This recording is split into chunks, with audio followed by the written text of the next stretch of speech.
That's where a lot of this is rooted, just making music, things like that. But specifically, resonant frequencies, things like that have always fascinated me. And that's what, between that and my fascination with psychology and abnormal psychology, specifically subliminal psychology, that it led me down a bunch of research paths that eventually ended up in the world of the Monroe Institute and binaural beats.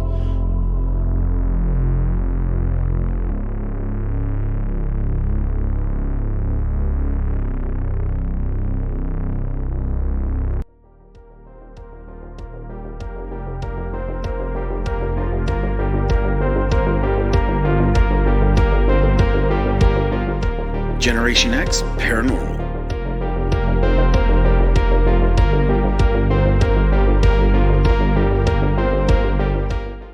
Well, hey everybody, welcome back. Hey everyone. I'm Logan. I'm Nicole. And we're Generation X Paranormal. Again, we have one of those episodes. Don't say the word. Yeah, I'm not going to. But even though it does apply. Yeah, I know. I'm not going to do it. But this doesn't necessarily, although I still think it does, but it doesn't fall under the general paranormal norm. The typical, right. And it's unfortunate because I think it does include that, and I think it's important. But anyway, going a really long way to tell you, we have a great show today, and we have a very special guest, Christopher Jordan. And what can you tell us about Christopher? So Christopher Jordan composes instrumental music incorporating everything from frequencies from within the solar system to binaural beats and even brainwave frequencies. His soothing and calming music is designed to help listeners relax, and each track is designed to be used as a tool for meditation and to help listeners reach deeper levels of relaxation and self-exploration. He is also the host of The Curious Realm, a program that explores interesting and unusual topics related to science, technology, history, and culture. Awesome. Let's get him on. Let's talk to him. Well, hey, Christopher, welcome to Generation X Paranormal. Hey, thank you guys so much for having me today. Oh, we're excited. We've got when it comes to the paranormal, I often hesitate to kind of what we're going to talk about necessarily being paranormal, but for me, I see it more in the vein of for like meditation and spiritual healing and things like that. So, however people want to classify that, if they want to call it paranormal, I don't really care. It's our show. We'll do what we want to do. But but listen, we're absolutely excited to have you. Before we kind of get into the nuts and bolts of everything, can you kind of give our audience like a 30,000 foot view flyover, kind of a little bit about yourself and kind of how you got started and everything? Sure. I am a professional audio engineer for a living, have been for, I guess, the better part of my life now. And that's where a lot of this is rooted, just making music, things like that. But specifically, resonant frequencies, things like that have always fascinated me. And that's what, between that and my fascination with psychology and abnormal psychology, specifically subliminal psychology, that it led me down a bunch of research paths that eventually ended up in the world of the Monroe Institute and binaural beats. I ended up getting a tiny little machine. There it is. The Voyager X1. Okay. Voyager XL. This thing used to be available at Sharper Image. Oh, yes. Okay. And it came with like a series of tapes. It has like a little input where you would input your Walkman and play their tapes, where it was like a guided meditation that would 15 minutes a day, quit smoking in a month. Right. Things like that. And it would have binaural beat patterns in the background of like the machine would play the binaural beats. You could put your own music over it, whatever you wanted to with the Walkman input. So it was pretty cool. And when I started making music myself and doing a lot of avant-garde music, very representative things, more sonics and sound than melody and harmony, I started incorporating frequencies like that into my music, more to more to guide the listener to the emotion that I was wanting them to feel than for any kind of therapeutic use. Very much in the same way that soundscape artists use things in reverse and stuff like that to feed off of your psyche. Right. So yeah, that's where a lot of this became rooted. So Awesome. yeah, Did you ever have like, and I noticed with a lot of people, there's an event or something that happens in their life that kind of pulls them into that perspective. Was there anything that kind of, I guess, locked it into place for you, for lack of better words? When it comes to the paranormal, I would say absolutely. There was a situation, I guess I was probably about 16 years old at the time.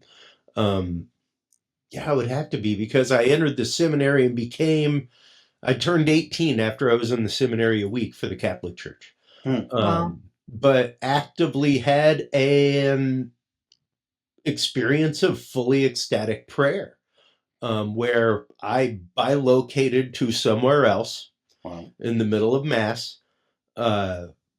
Nobody else that I know in that church that day was there with me, experienced that, felt that. So that led me down a pretty deep spiritual path pretty fast in life.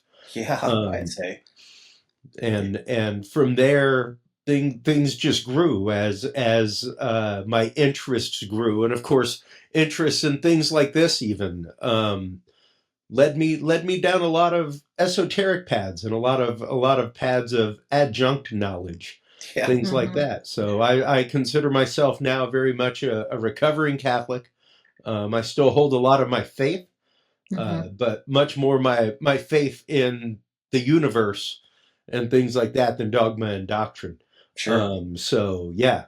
No, that makes perfect sense. Thanks for sharing that. And the reason I asked that is, we've been doing this long enough to realize that, none of us ever set forward in this path. So I think a lot of us were just kind of pulled into whether it's paranormal, whatever container you want to put it in. I always find that interesting. So I appreciate you sharing that. Getting into this, and it, I guess for me, I find it, first of all, for any of our audience that doesn't understand some of this binaural, and I know we'll get into kind of the more, I guess we could say granularity of it. Yeah. Nuts and bolts. Right. Nuts and bolts. It is a very well studied, not just, because I know a lot of people will probably automatically think, well, it's real woohoo and all these other things, but it's not. There's a lot of scientific basis for what we're about to talk about. So I kind of want to do that up front because, and I know you get a little laugh here, or maybe you don't, but some of these people think about like Ross from Friends sitting there with this sound and he's trying to, come up with this sound or something, that it's all this like crazy woohoo, but it's not, No.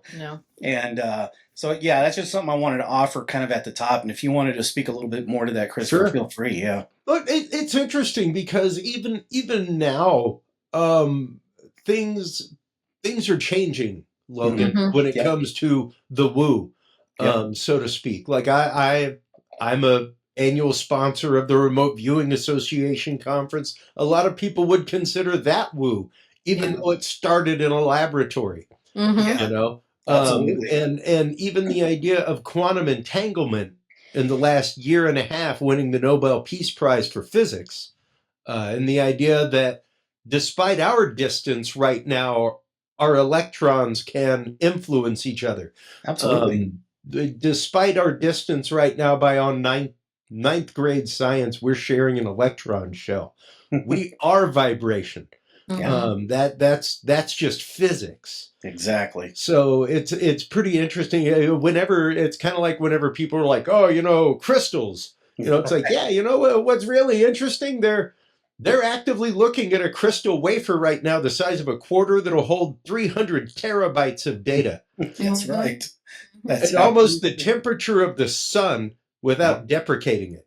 Yeah. Right. So it's interesting to me how, most people do not understand the utter tie between these strange things and the actual physical world and scientific world around them. Even the 100%. idea of, okay, crystals, vibrations, I guess that's woo. I guess so are lithium ion crystals that we use to Mm-hmm. power all of our devices. So are the liquid crystals that are used in liquid crystal displays Right. to make everything that we see on our devices. The Right. crystals that are used to make the microchips, Mm-hmm. and diodes and germanium crystals for the transistors. Yep. Yeah, yeah. Absolutely. So Great. it, Great way to put it. Well, it's just funny because the, the the two are hand in hand they Oh are. yeah. They constantly. absolutely are. And I'm so glad I pitched that to you and you crushed it because it's exactly, what I really like to hammer home. It's just like, you know, it's not woo-hoo. Yes, granted, there's some stuff that may Sure. fall out of norm and tradition that you're used to, but it's just anyway. I could probably talk at Well, nauseum over. Yeah, but I mean, people don't learn this though. No, That's they the don't. thing is you're not educated enough to know these things. You have to Absolutely, learn it on your own or go searching for it. absolutely. yeah, you do have to deep Hmm. dive, and it's Yeah. interesting because there are numerous things out there. I mean, right over me right now is a image of the chakras. This Hmm. is a concept that's been around for thousands of years now Yeah, in ancient culture.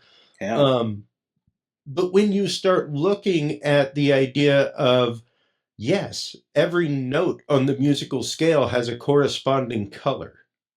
Yep. Um, vibration is vision and sound.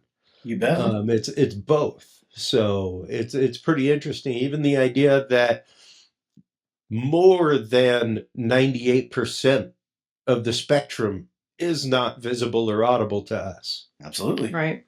Absolutely. More than. Yeah. We Hmm. see exactly like 4.7 terahertz worth Hmm. of data in that spectrum. Absolutely. So there are all kinds of things directly adjunct to us. Like Maureen Seberg is a fascinating person to talk to because she's actually a tetrachromic. She's one of the people. I forget what the odds are. I think it's like one in every like 100 million or something like that are tetrachromic, where including red, blue, and green, they see yellow. So Hmm. they see the world like a parrot, where Hmm. there's like another million colors available to their eye palette. Wow. Wow.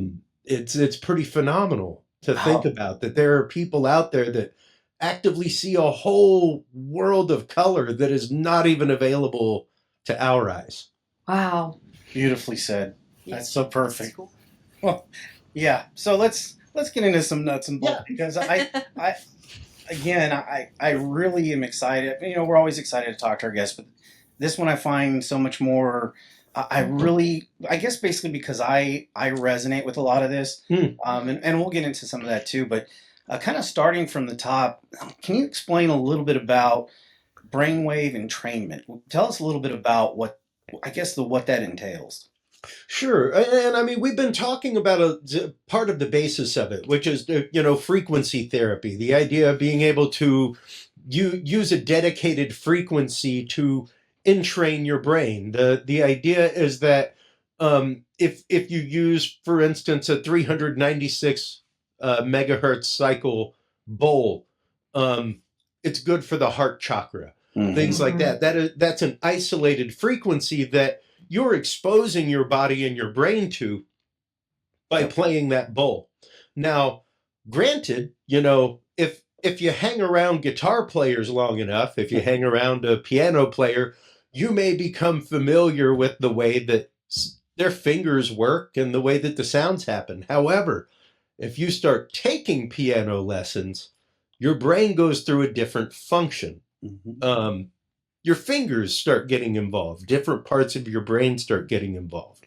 So while you can give yourself a healing bath of sound with a meditative bowl, crystal bowl, Tibetan hammered bowl, what have you, uh, using a binaural beat, you're basically using your brain to create that frequency. So instead of giving your brain 396 hertz, you're going to give it two offset frequencies that total to 396 hertz. Okay. One in one ear, one in the other. So it's two different tones activating the two different sides of your brain, and it sounds like a wobble. Kind of like whenever you roll the windows down in the car. Yeah. That When it's like Mhm. because it's two different pressures going at the same time. Huh. Okay. So Yeah. it's fascinating because once you start doing that, your brain actively eventually picks up and goes, "Hey, wait a minute. You know, this would be a whole lot more comfortable for us all if we just met in the middle. Yeah. How about we just do 396?" Hmm.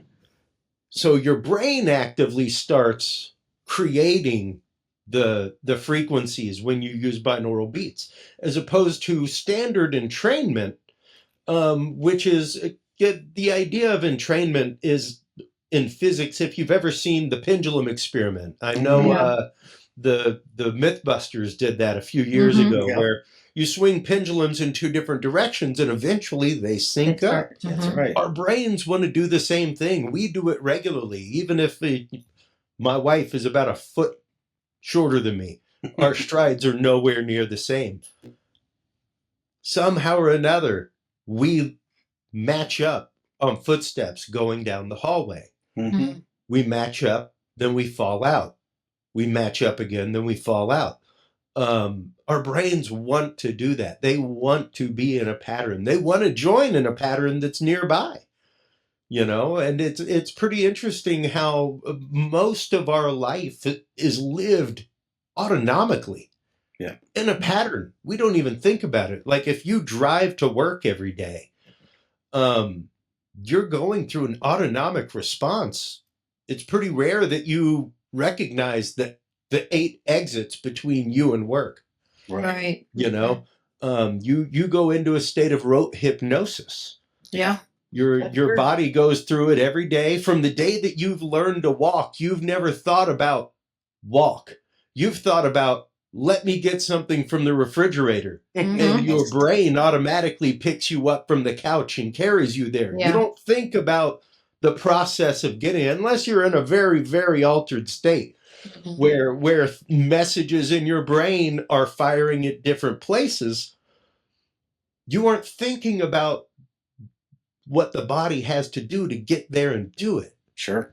That makes perfect sense. It's pretty interesting how most of our brain, most of our activity is done autonomically. We don't really have to think about it necessarily. Yeah, when it comes to binaural beats, I got to admit I'm really blown away because I'm at a junction in my life where, I'm a previous military person. I've been through a lot of trauma. I've done a lot of different things. And one of the therapies, in fact, probably the therapy that has helped me the most has been EMDR. And if people aren't familiar with that, trust me, there's a whole lot under that hood. But part of that process is a left, right, left, right, left, right, left, right. You're right. It's like a binary kind of therapy. Yeah. And I have found, and again, I'm not a doctor or anything like that, but it benefited me tremendously over talk therapy because my brain, like you said, was learning that from a different, whether that be frequency, whatever that is. It did have a tremendous impact. So I don't know if the two are related. I'm not sure. Is that the like the electromagnetic disruptors? Yeah. So there's a couple different ways I think they do it. Yeah, I met a company at CES that was making those for PTSD victims from battle. Absolutely. And that's exactly what they did. Yeah. They put like kind of electrodes, or not electrodes, but buzzers, for lack of better words, in your hands. Yeah. And it little piezo's. Yeah, exactly. Yeah. And it's amazing because, and again, our audience knows me. I'm a pretty open book, but you remember so many interesting I shouldn't say senses, but so many different things that you don't think you'd remember prior to that. Like I remembered textures. I remember different colors, different smells that I would have never remembered had I not gone through that. But again, I don't know that the two are related, but I find it interesting that there's some correlation between that, I don't know, that binaural pathway that our brain operates. Yeah, and it's because your right side is connected to the left side of your brain. Your left side is connected to the right side of your brain. Hmm. It's pretty wild. It's one of the indicators that doctors have for strokes Yep. is, if we can't find it, we can track it down by which parts are affected Yep. by the stroke. So yeah, it's pretty interesting once you start getting into the actual neuroscience behind things and how it works. Yeah. And again, another thing that happened is I had a brain bleed, and when I had Oh the brain wow. bleed, it was on the left side, but my entire right side was affected. So a lot of people don't realize that Mm-hmm. whatever hemisphere that you're dealing with, it's actually the opposite side that's responding to it. So it's even Yeah. more kind of interwound, if you will. But anyway, Yeah. enough about my history. Yeah. But the therapy that you're doing is very, very similar to binaural beats. Yeah, You know, I and agree. It resonated with me when you started saying that. I'm like, God, that yeah, just sounds super familiar. yeah, Yeah. it is very much the same operating principle. Hmm, awesome. Okay, so Yeah, let's talk about the meditation about it. And sure. we spoke with Dr. Kimberly McGeorge, Mhm. and Yeah. she told us a little bit about the frequency healing and different portions that she studies and Yeah. that she does as well. But coming from a perspective of using music, using that type of frequency, can you tell me a little bit about how what you do aids people in that meditation and that therapy? Well, most of what I'm using are solfeggio ranges, things like that.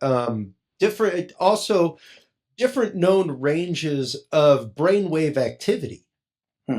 Okay. Once you start looking into things, you can see what the megahertz rates for alpha waves are, things like Mhm. that, beta waves. Knowing that gamma waves put you into a deeper state of sleep, things like that. So marrying the actual brain waves, their ranges and what they do with known therapeutic ranges that have been used for even relief of addiction, things like Mhm. that. But a lot of my work in the last year or so has become very specified and targeted. I mean, even to the point of helping specific targeted individuals with their issues that they have, crafting specific music just for them and the Hmm. issues that they have.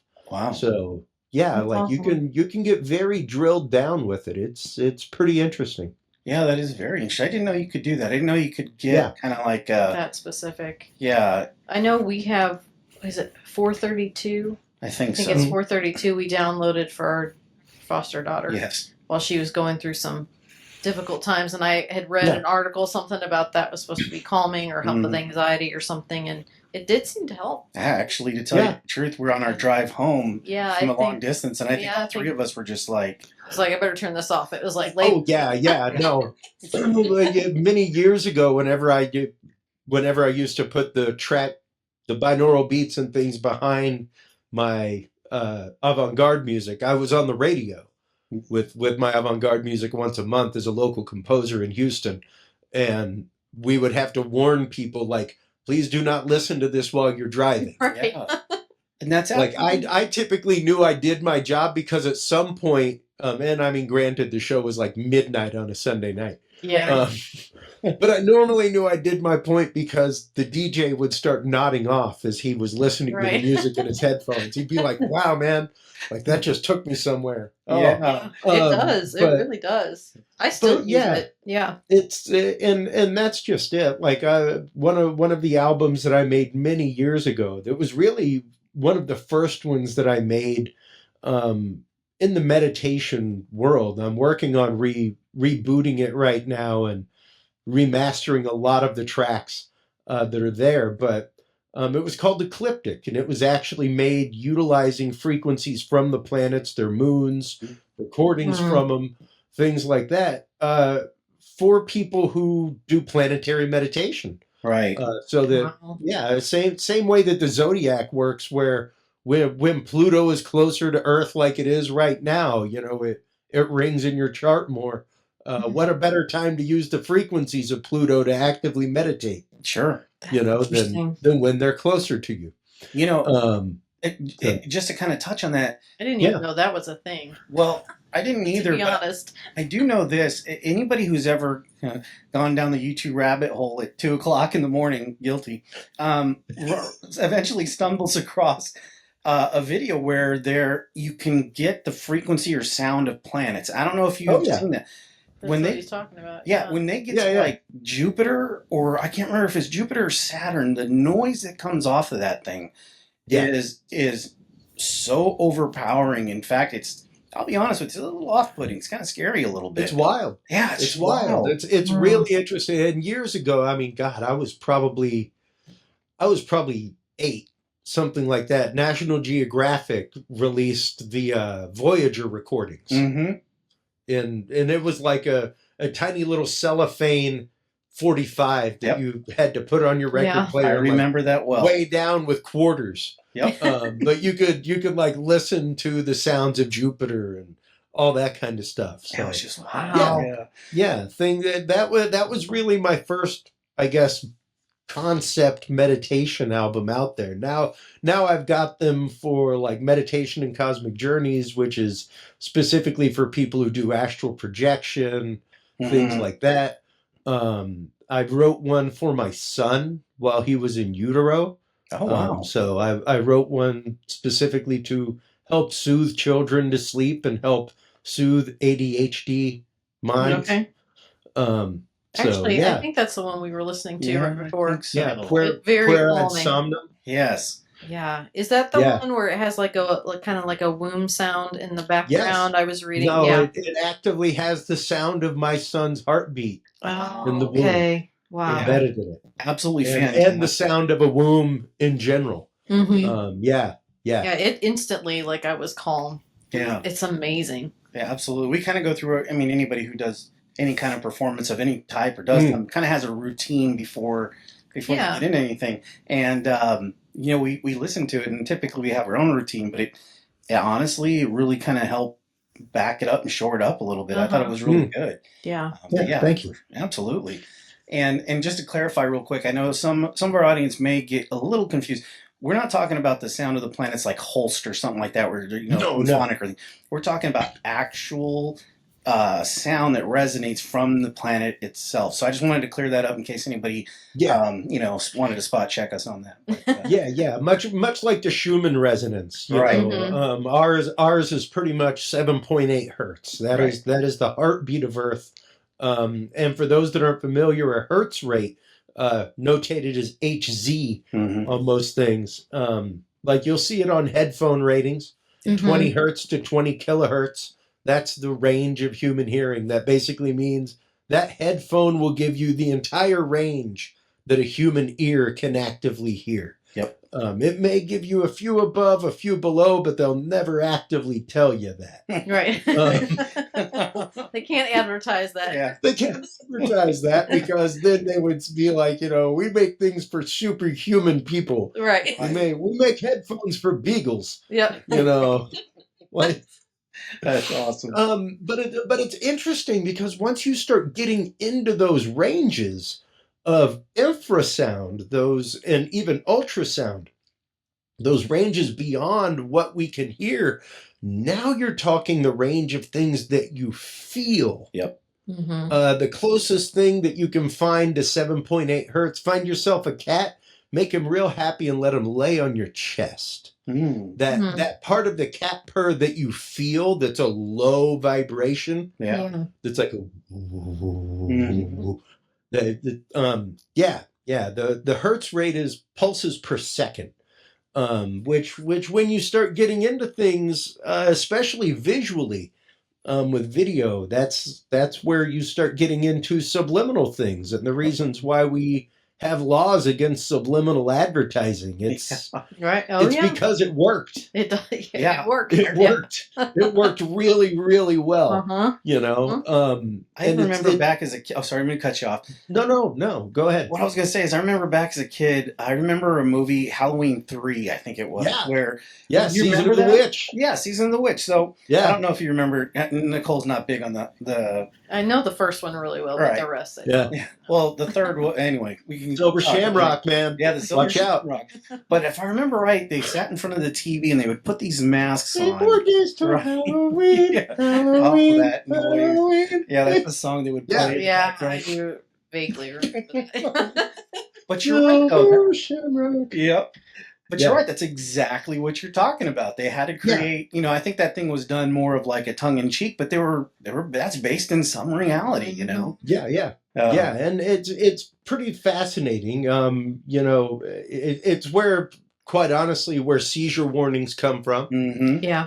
Of movies, because there are people that are photo-optically activated into that. Yep. Through flashing images, that kind of stuff. There's, of course, the famous joke from Fight Club, where he's, you know, pasting single frames of pornography into children's movies, things like that. And yes, your brain will pick up on those things. It will pick up on a single frame, and it's funny how, you know, most our eyes see at about 30 frames per second, between 24 and 30. Right up around there. That's the range of stop motion animation to actual old school television and film. Yeah. And when you start, and if you remember, I mean, I'm about 50 years old.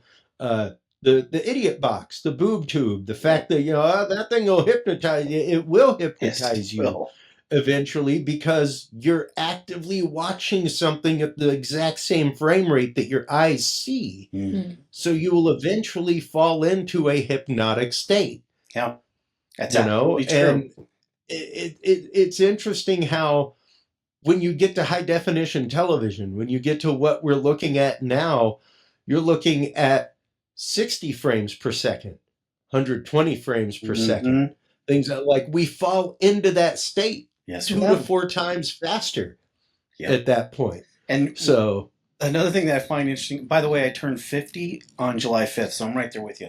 Congrats. Thanks. I don't know how excited I am about it, but it is what it is. But what I also, and kind of to dovetail a little bit on that, if folks don't really kind of grasp that, if you ever watch, like, let's say you take your phone or something and you're recording something that has LED behind it, and then you play it back, you can see the flicker in the LED because of that frame per second. Like car headlights. Right, like car headlights. That's the first time I noticed it. I'm like, why does it look like that? Yeah. Old school televisions. Yes. Whenever you used to see it, that whenever they would pan by in a movie, you'd see the roll of the screen. You'd actually see the cathode ray shooting the information on the screen. Right. It was going by so fast. I remember that well. So yeah. And it's interesting how these things are artifacted in our brain. These things, our brain works on these cycles. So to use that can be fantastic. It can be awesome once you know that, yes, your body, your brain will respond to a singing bowl, but it will also make that frequency just as readily. And once it learns to make that frequency, it will make it so much faster every time. It's basically like sending your brain to the frequency gym. Yeah, like training it. Yeah. Yeah, one's like going to the spa, the other's like going to the gym. Right. That's neat. That is very neat. I like that explanation too. That's great. So, and they're both fantastic, and they're both absolutely healthy and great for your brain. Absolutely. Yeah. Agreed 100%. I mean, it's just, wow. Now, I know this is not something new. It's not like we all of a sudden stumbled upon this. Now, can you kind of explain a little bit about kind of how ancient cultures have utilized this and kind of made this a very prominent part? Because I know a lot of cultures use this as a very, not only just spiritual, but also therapeutic as well. Yeah. There's I know there are numerous sacred sites around the world. Whenever you go to Malta, things like that, like the initiation caves in Malta, resonate at 19 hertz, which is just below the range of human hearing. Okay. It is that frequency, once again, where you would start feeling things instead of hearing them. It's also the just under the resonant frequency of the eyeball. Oh, So it's okay. also where visual hallucinations start. Mhm. It's also one of the frequencies that is associated with the paranormal. Mhm. It's one of them that whenever you look it up in therapy guides, things like that, like it literally says sensation of somebody else in the room, Yep. things like that. Hmm. So numerous ancient cultures used sound, and ancient Greece is a prime example. Whenever you go to uh, the the old amphitheaters, things Mhm. like that, Epidaurus, that kind of stuff, where somebody can stand in the middle of the stage and strike a match, and it sounds like they're standing next to you at the top Hmm. of the amphitheater. Yep. Wow. There's zero actual amplification there other than using the shape of the hill and physics Hmm. and sound physics, even going to places like Chichen Itza, where the plaza itself and the shape of the pyramid actively create the echo clap of the thunderbird Hmm. that's there. Amazing. It's interesting. It's interesting. So yeah, they had a great and vast knowledge, mainly because um, they had time to observe. Right. It all starts with observation. Even science Mm-hmm. starts with observation. That is the first step in the scientific process. Absolutely. It's funny to me regularly. I mean, even one of the topics that I talk about on my show regularly is the fact that it does not have to be aliens. Mm-mm. We are Right. ingenious people, Mm-hmm. ingenious people. And when you consider the fact of like, well, how did they align these things with the stars so accurately? They had nothing but the stars to see Yeah. at night, Exactly. every single night. Yeah. They lived by it. Mm-hmm. Yes, they If did. you didn't know when that star rose over the sky, you didn't know when to put seed in the ground. You didn't know when to harvest. You didn't know when the rainy season was coming or what animals might be there to hunt or to fish. Like Yeah. they lived by it. We do not. No. We do not. No, their method of data collection far superior than ours when it came to sky charts and things like that. They had nothing better to do Mhm. also. Right. Yeah. Right. Especially once it gives, we have all kinds of things to do at night. We can look up the internet. We can doom scroll Facebook until Yeah. 4 a.m. if we want. Right. All right, we don't. Our potatoes aren't in the ground anymore; they're in chip form. Yeah. Mhm. Yeah. Like things are growing on a mass scale, not the way they once were. So, yeah, things are different They in absolutely that are. right. Our society is different Yeah. in that right. So the focus of it is different. When the lights went down, even my grandparents growing up in rural Louisiana shortly after the Depression, when the lights went down, unless you had a fat lamp or an oil lamp on, it's night. Yeah. Time for bed. There weren't street lamps out. No. There wasn't light pollution blocking the stars. Yeah. I mean, I'll tell you right now, it's funny you say that. My hometown is Tucson, Arizona, and Mm, that's where originally I'm from. And you can go out in the middle of Arizona to this day, as long as it's not anywhere near Tucson or Phoenix. yeah, And the sky is so different. A lot of people don't yeah, realize that Yeah. when you look at the sky and that much darkness and that much open view, you almost get a sense of the dome like structure that Mhm. that you get from our actual atmosphere. You can see things differently, and it's just yeah. I find it interesting that, and this is probably going to be more philosophical than anything else, and people may not like it. Like I said, it's our show. I don't care, but but it's funny how we take a lot of cultures that we would, I guess, tongue in cheek, some people would call them savage, or some people would call them, Mm, because it's tribal or because of this, it's some kind of savagery. However, if you look at not just so I'm half native, And if you don't just look at that part of it, and I don't know if you've ever, do you watch Secrets of Skinwalker Ranch at all? Every week. So The yeah, go ahead. the tribal drumming. Yeah, That they what was it by the mesa? yeah. They had the tribe Mhm. come out and drum on the drums and the Mhm. frequency that came off of that. That was an amazing episode. Blew my mind. Yeah. Absolutely. Uh-huh. And once again, once you start looking specifically at tribal drum patterns, Mhm. things like that, you are looking at low theta range. Mhm. Yep. You're looking at very low range, near 8 pulses per second, Mhm. things like that. You know, earth tone range, Yep. Absolutely. things Mhm. like that. So yeah, very infrasound. And then you Mhm. take things like the didgeridoo.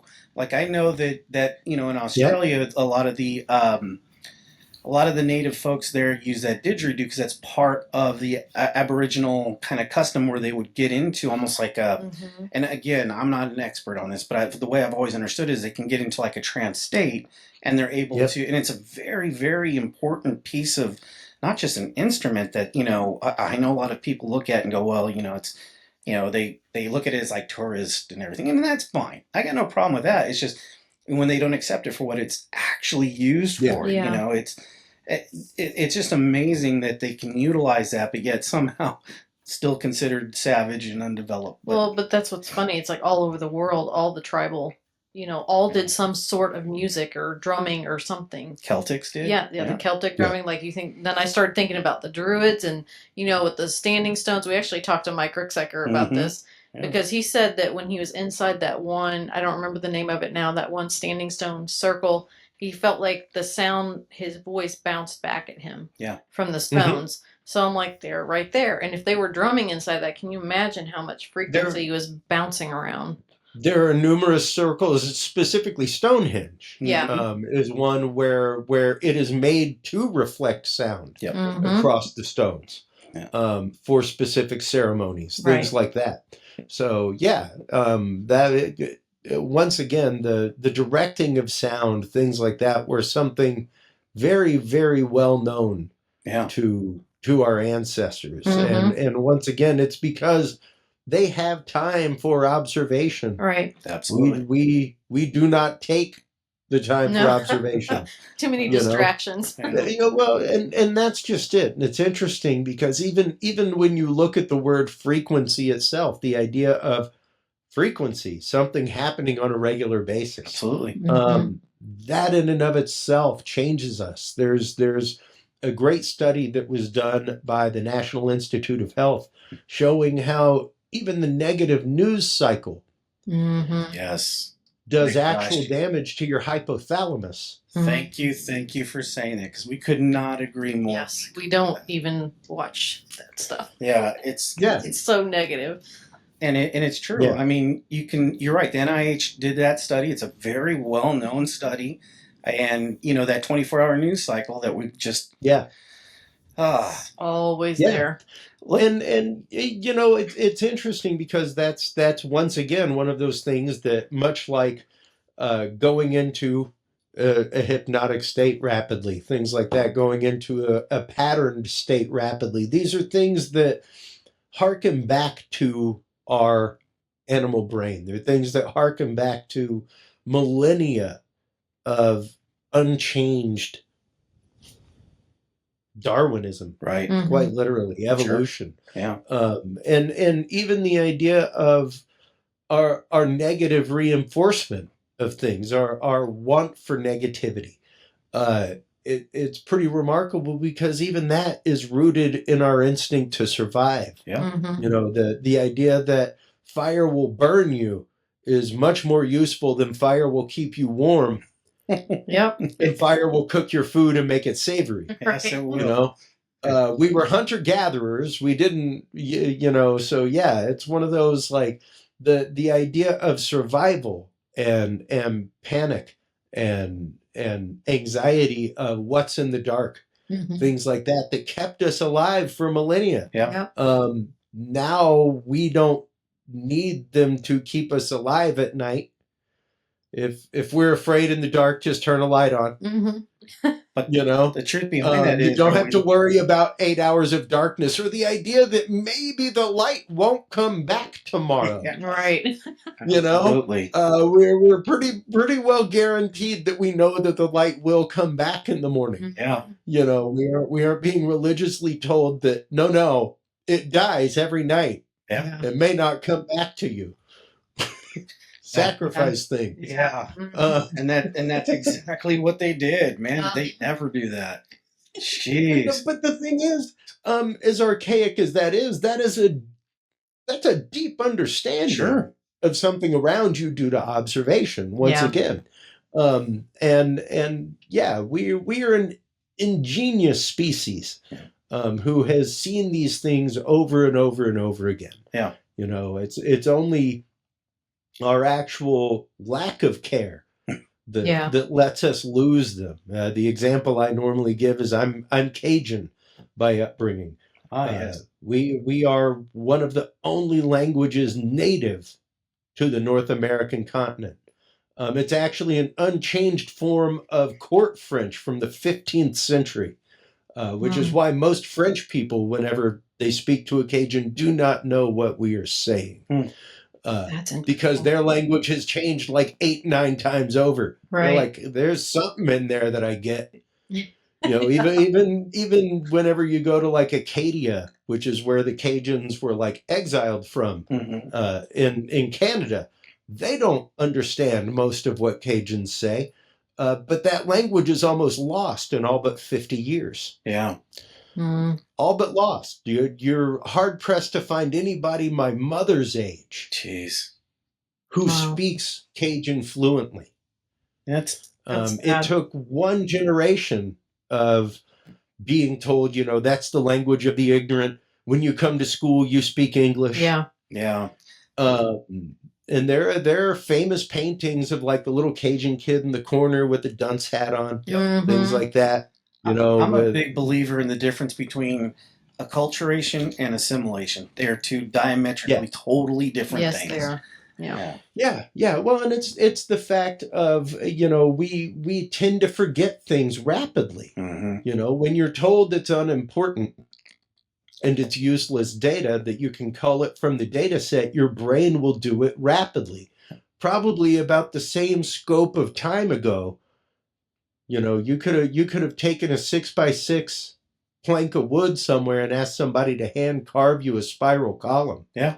And probably gotten 3 or 4 artisans to give you a quote. Yeah. You know, 3 or 4 craftsmen who like hand lathed things like the Amish do. You know, now you would be taking it to a CNC shop. Yep, or they 3D print it to have it done. Yeah. You know, 3D print it. Yeah. It's remarkable and it's awesome, but at the same time, it's the fact of we have lost something. Yes. Yeah. Of our humanity in the way that we've passed that down. Could not agree more. You know, and it's interesting how science and things like that are bringing these technologies of frequency and frequency therapy and things like that back into the light. Isn't that funny? You know, it's interesting. It's interesting how, just to bring the conversation right back around to the beginning where, oh, no, science is woo. Yep. Yeah. And it's sexy is the other thing, you know,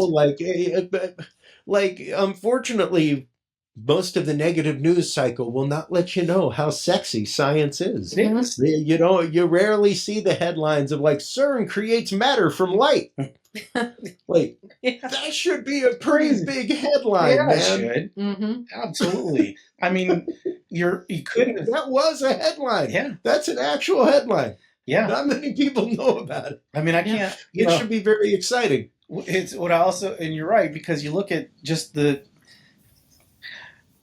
Okay, I won't get it too far into it because I don't do political, but you look at the news cycle and there was, all this horrible stuff on the news and all this stuff going on.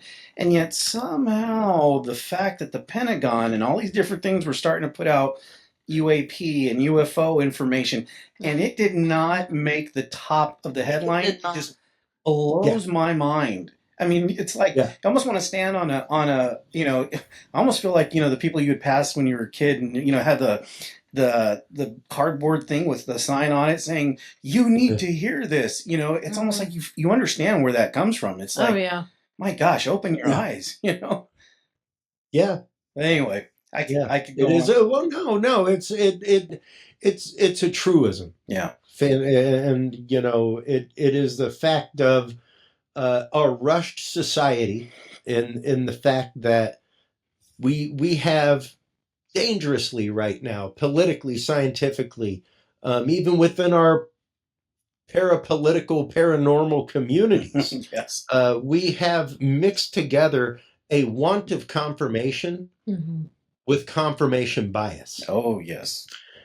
And I mean, from red circles on trees to everything underneath, from Bigfoot and a portal to just Bigfoot and portals. Yep. It's pretty remarkable. And I mean, there are a lot of people in the communities that are very upset, especially the UFO UAP community. And yes, I will use the term UAP because I believe it's important. Yeah. Fully important. Until then, UFO, much like paranormal, much like cryptozoology, is almost a Kleenex. Yep. It's almost a Kleenex box where it's a catch-all. Yep. There's 1,000 products out there that are facial tissues that are not Kleenex. Right. Right. There's 1,000 products out there that are not a Coke, Yep. that are a soda. Yes. All right? What a great way of putting that. Yeah, but we have to remember that. Yeah, and we it's do. very important, and when it goes into a catch-all bin, the people who are in charge of other scientific bins don't want to go in that bin. That's Yeah. true. Because there's not a lot of science in there. Now, when you relabel it to phenomena, Yes. oddly enough, that is squarely inside of the scientific method. Yes. That is part of a data set, the phenomenology. Yep. What's the oddball thing that's happening? And let's figure out what it is so we can remove it from the data set that we actively want to keep. Yep. That's good data. So even the head of the NASA panel in the first meeting said, the relabeling of this has put it into our backyard. It has put it into the purview of science. Yes. Because we are woefully irresponsible for not looking at it because of shame and ridicule and things like that. But now we have the onus thrust upon us to look at it. Absolutely. Because it's a phenomena, and that's our job. Yep. Right. That's our job as scientists. Well, is to figure out what the phenomena is. Yep. Absolutely. Absolutely. And it's funny because even the second meeting after that shows exactly what you're talking about. Where the guy had to get up and be like, so yeah, I don't know why y'all are like threatening scientists on talk boards, message boards and online, but if y'all could like not email scientists and threaten them, It's just maybe they'd want to be involved in this topic more. Yeah. gosh. Kidding. It blows You me know, it's away. You blame them for not being involved. Yeah. Then once you've gotten them involved, you ridicule them for being a part of a scientific lie being pushed by NASA. It's like, what? What? Wait a minute. Which side are you on here? Oh, Do you want them to be involved or are you mad at them? Yeah. it makes 0.0 sense. I know. I know, never- but that's quite literally where we're at. I know. And we have to think about that as people that are involved in the paranormal. Yes. People that talk with folks that research these things because we have to be able to reach across the aisle. I mean, even the field observation encounter log that I made, that's part of the reason I made that. Yeah. Was because I've been a part of paranormal investigations. I've been a part of. I mean, I do backyard astronomy, and that's the prime example that I give people of no. It will be one of us that finds this. Yeah. Yeah. It will be. The same way that 90% of comets are found by people like me Right. in their backyard with a telescope, looking at the same swath of sky every night, taking pictures of the same object. It's on our radar. There's this one thing that keeps moving. And then they contact people with much better telescopes who don't have money to look at that part of the sky, aren't being contracted to look at that part of the sky. Yep. Right. You know, and it's the same way. Like if you're out squatching with trail cams, Yeah. go talk to your local university. Go start giving them your footage from your trail cams. They cannot afford to go put trail cams out where you're going out squatching. Yeah. That wildlife stuff is invaluable to a university research program, invaluable to a zoological program or a wildlife conservation program in your area. Reaching out in that citizen science way is how the handshake is made. Yeah.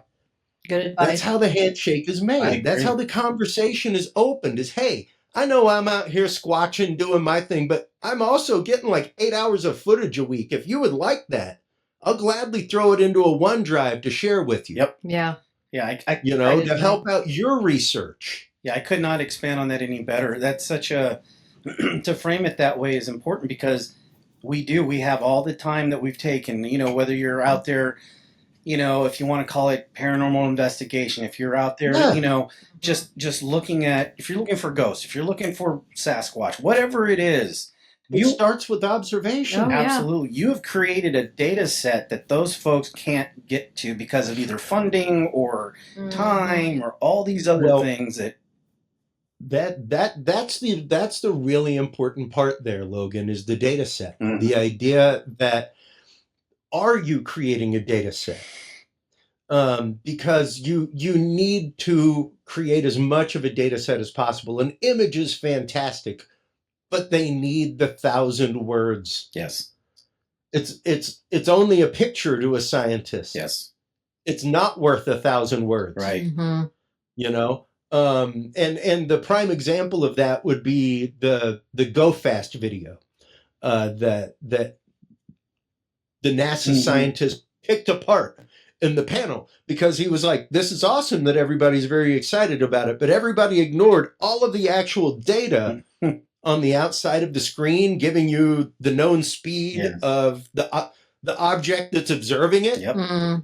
Where you can start doing the trigonometry of the two moving objects and the speed and the background and the known distance from the background and everything. And he was like, no, this is basically a zoomed in object going 40 miles an hour.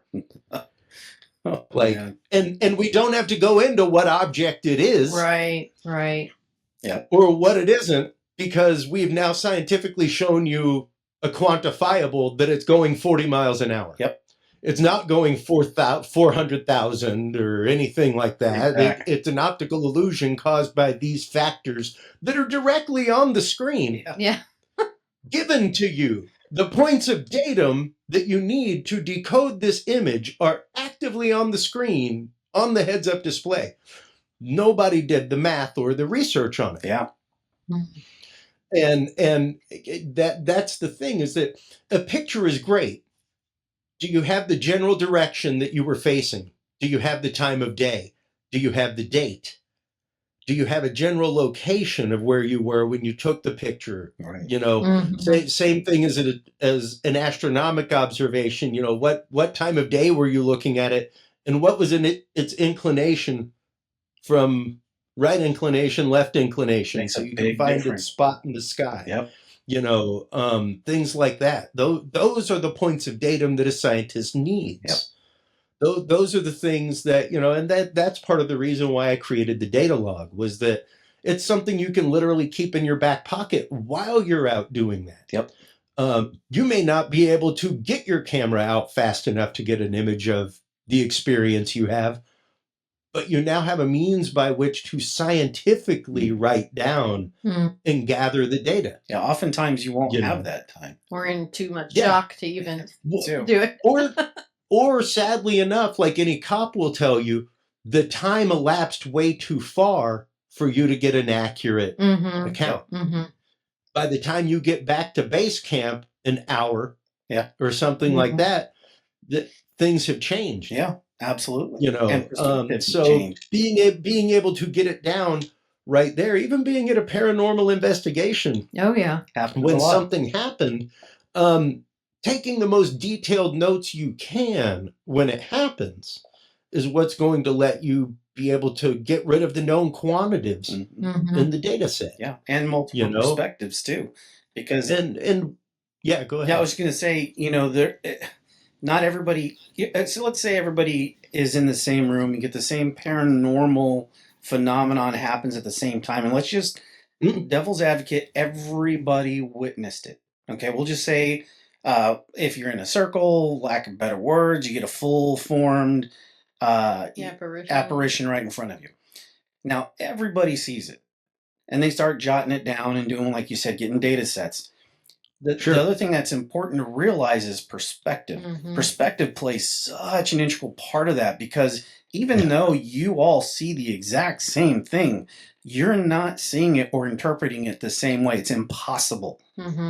Yeah. And I mean, that is the point of experience. Everybody at a concert doesn't have the same experience. Nope. That's for sure. Even people that grow up in the same household don't have the same experience. That's for because sure. we are all individuals. Our brains all pattern things in different ways. Our pareidolia is different. Yes, it is.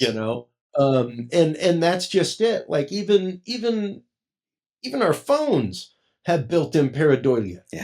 Yeah. Like if there's something funky in the background, it's going to make it match something that makes sense. Yes, it will. Like it's funky. But to be able to write that experience down, to be able to get it down as fresh as possible, is data. Yeah. That is the data set. And it's not just the scientist in the lab mixing things together. That's cool. The important part is the lab notes. Yeah.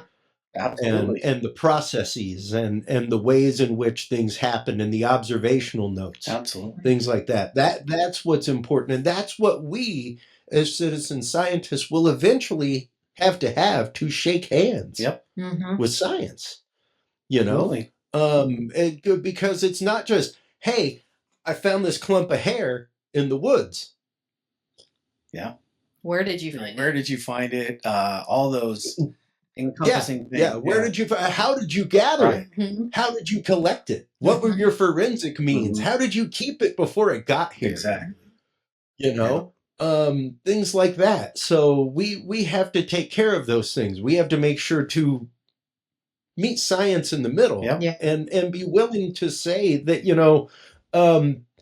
the evidence is hard. Yeah. It's hard. You begin to see what you're gathering as points of datum in a data set. Yeah. Because evidence is what exonerates you in court. Yes, it is. Evidence is what keeps you out of prison, man. Yeah. So unless that thing you've circled in red will keep you out of prison and you have 110% confidence in that giving it to your lawyer, you may not want to call it evidence. That's right. You may just want to call it a point of data. Right, exactly. And to add to that, before we jump, because I want to ask you about the curious realm here in just a second. But yeah, absolutely. To add to that a little bit too is don't be afraid to be wrong. Oh yeah. That's right. So many people will go through these things and they'll be like, well, no, I don't want to say that because, and then all of a sudden I'm wrong. Being wrong doesn't destroy your credibility. No, because in science, it's observation, research on the topic, then hypothesis. We learned and that hypothesis knows no bounds. Yeah. No bounds. You can hypothesize anything you want. Yes, you can. And then through testing and experimentation, we will prove or disprove that hypothesis and then repeat the process. Yeah. My hypothesis every morning is that I'm still, 35 years old, have a full head of hair, and I'm still only 175 pounds. But reality tells me a completely different thing. My hypothesis is why I'm concerned about any of it, because I'm not actively here. By all means of physics, I'm not here. That's awesome. So why am I hung up on any of it? Oh, that's awesome. Great pivot. That's amazing. So, Christopher, tell us about the Curious Realm. Curious Realm started, oh God, man, I guess it was almost 10 years ago now as a different program, actually. Dudes and Beer was the original name of it. Nice. And it began, at, as an AV technician, I spent probably about 35, 40 weeks a year at one point on the road. And it got to where I hung out with a lot of people that wore black. Yep. And I began missing conversations. I began missing conversations from people from different walks of life. That true aspect of where America started, in a pub, where it's everything from the mayor to the pig farmer to everybody just having a conversation and meeting on that equal ground of it. Um, and I missed that. I missed the idea of being able to have a conversation without the want of trying to convince somebody to a paradigm. Mm-hmm. Just having a conversation, understanding what somebody believed and why they believed it. We may vehemently disagree about what we believe and why we believe it, but next week we're going to come back with a 6-pack and 6 topics, and we're still going to be friends. Yeah, you had me at 6-pack. Yeah. And that's where it started, was the idea of our world needs conversation again. We need unabridged and unabashed conversation. Yes. Yeah. We need Magellans of conversation and science. People who are unafraid to be, everybody's like, good God, you're going to fall off the earth. Well, I guess we'll find out. Mm-hmm. Yeah. That's true. Let's find out together. Yeah. Right. Let's go down that road together in conversation, and really just the idea of having open-hearted, open-minded conversations. Even now, Curious Realm ends every week with the idea of, it's your open heart and your open mind that makes the conversation. And without that, humanity doesn't move. Yeah. Without the conversation, we don't move anywhere. It's just dogma and doctrine. Yeah. Without conversation, there's no innovation. And that's just it. The things that we've been talking about tonight, ancient civilizations, the idea that, once again, if I drop a pen on my desk, by all quantum physics, it never actually hits the desk because the desk doesn't exist, man. Right. Yeah. That's just crazy. Yeah. That's actual hypothesis and theorem. Exactly. Yeah. That by all 9th grade science is sound. Yeah. You don't have to have a degree in quantum relativity Nope. to understand it and to get it. Right. So yeah, it's pretty remarkable. And for me, it eventually became the fact of demystifying these topics of hard conversation. Yep. Because confronting the conversation is one thing, and we have a few championed causes on the show, human trafficking, Mm-hmm. things like that, things that are not easy to talk about. Yeah. Like I remember one of the biggest moments in Dudes and Beer history was we had Anonymous reach out to us. Okay. During the whole Minnesota George Floyd situation. Mm-hmm. And members of Anonymous came on and talked about why they hacked the Minneapolis Police Department. Wow. It was pretty phenomenal. But they reached out to us to come on the show because of some of the guests we'd had on and the topics that we talked about. Yeah. And to have that happen was awesome because it wasn't even an interview. I asked a couple questions, but then turned the platform over to them because it's not like they actively do interviews. Right. Yeah. I would think that's probably not in their repertoire. No. Yeah. So it was interesting. It was interesting, and to have hard topics like that and to be able to demystify it for people, to be able to dig into it and actively get to the meat and potatoes behind it, and the nuts and bolts in an unabashed way. Yeah. Like Right. I will, like you were saying earlier, Logan, admitting you're wrong is the biggest thing in the world. I have people nastily call me a skeptic in groups online. I wear the capital S skeptic badge. Like I'll wear it like a Superman badge. Yep. Because That's what science is supposed to be. Yeah. We're supposed to be skeptical, and there's nothing wrong with any of this existing No, within the realm of science. Not at None all. of it. None of it. absolutely. Half of what we know as science was once pure fiction, Yeah, it's true. pure science fiction Yeah. most of the time.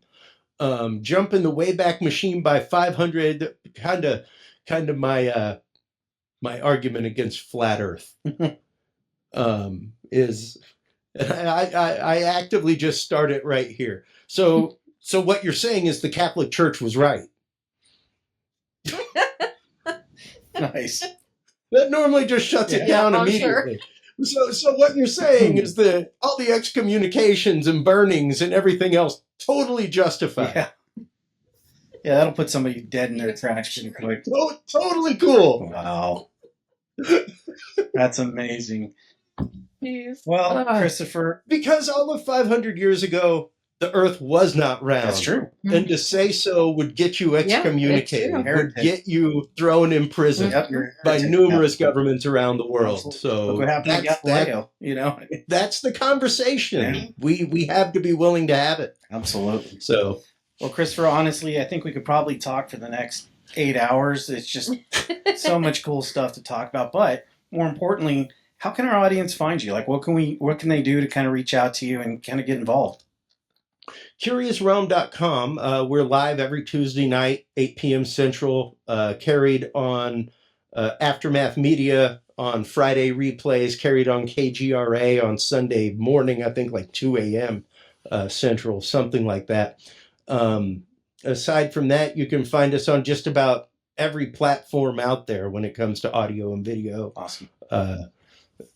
You can get the book, the Field Observation Guide, Absolutely. right there at CuriousRealm.com in our store. You can go to CuriousResearch.org and get it there. You can also get all of my music there, as well as ArtofChristopherJordan.com.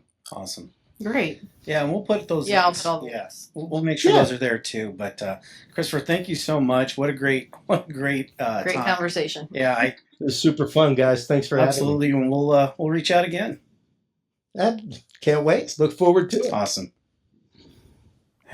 What a great time, Christopher. Yeah. Thanks for coming on. Fun chat. Yeah, again, we have one of those where we think it's going to go one way and just kind of button hooks a little bit and gives us more. And wow, that's absolutely right. He gave us a lot more than we expected, which is great. And I hope you guys had a lot of fun with it too.